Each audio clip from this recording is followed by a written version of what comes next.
If war ever breaks out between the United States and China, the South China Sea is the most likely theater. Welcome to Military. Here, we give you military insights based on facts. Please hit the subscription button as we proceed.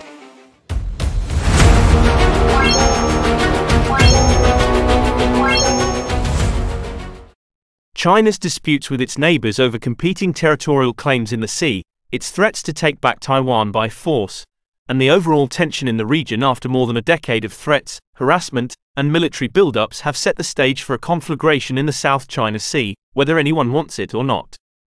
Here are 3 hypothetical scenarios that would see the sea become a battleground for 2 of the most powerful nations on Earth. Scenario number 1, accidental war.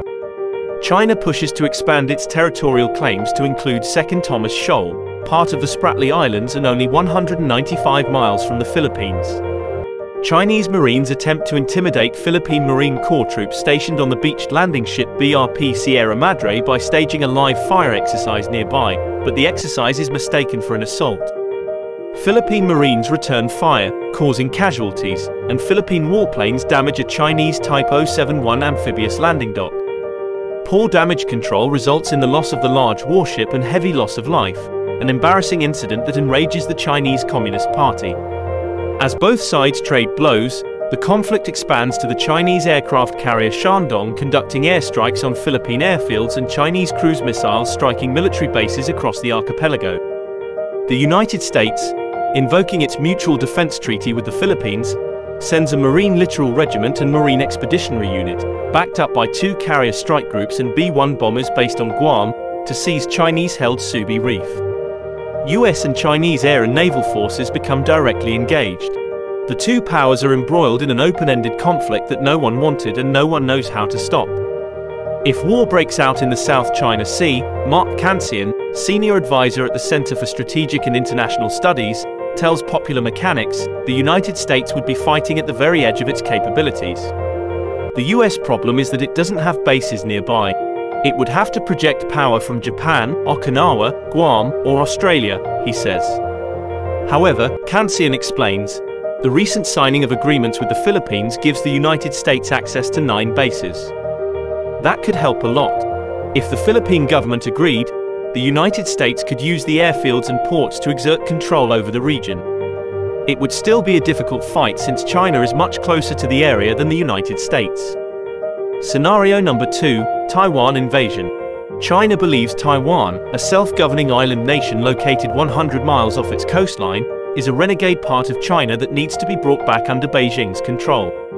After 2 decades of building up an invasion force, the People's Republic of China commences an invasion of Taiwan. The invasion gets off to a bad start, with inexperienced Chinese military forces struggling to accomplish what would be to any military a complex and difficult operation. US forces suffer a setback when military bases in Japan and Guam are struck by Chinese precision-guided munitions. After 1 month, the war isn't going anyone's way.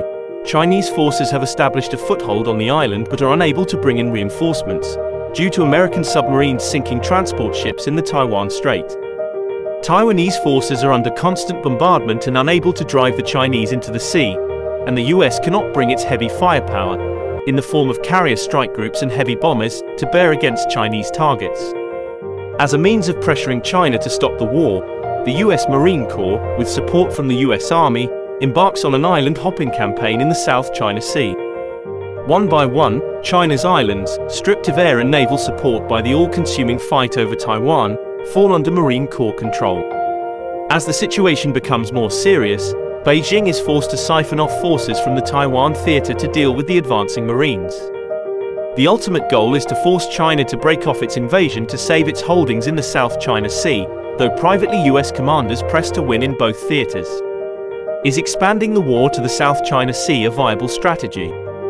Having the US control the South China Sea would help only a little in a fight for Taiwan. Kansian says, mainly, it would distract the Chinese and force them to send forces south instead of east to Taiwan. The main value of being able to control the South China Sea is to reassure regional allies and partners like the Philippines, Singapore, Malaysia, and Vietnam. Scenario number 3, a broken distraction. In this last scenario, the Chinese Communist Party embarks on a foreign adventure to distract its citizens from worsening economic conditions. Chinese military forces begin to intimidate and eventually open fire on Vietnamese forces shadowing Beijing's survey ships in South China Sea waters claimed by both sides. The fighting escalates into a full-on air and naval conflict, though the land border between the two countries remains relatively quiet. Vietnamese forces are spread thin by the country's 2,140-mile-long coastline along the South China Sea, which is vulnerable to incursion by China's large navy. The Vietnamese People's Navy submarine Can Hoa scores a dramatic success with the torpedoing of the aircraft carrier Shandong, sending it and more than 1,000 Chinese sailors to the bottom of the South China Sea.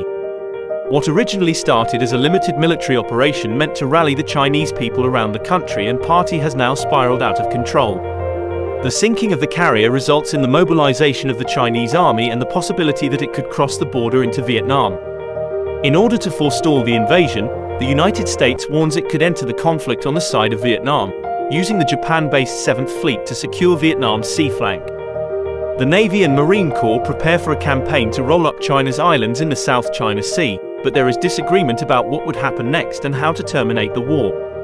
A war in the South China Sea would be immensely destructive. It also might not initially involve the United States, but would eventually force Washington to take a stand, either on principle or in response to international treaty commitments. A war could start with none of the participants having any idea of how it might end, with the specter of the US and Chinese nuclear arsenals hovering over the battleground. If war does break out in the South China Sea, the entire world will hold its breath, and for good reason. What are other ways you think war can break out between China and USA?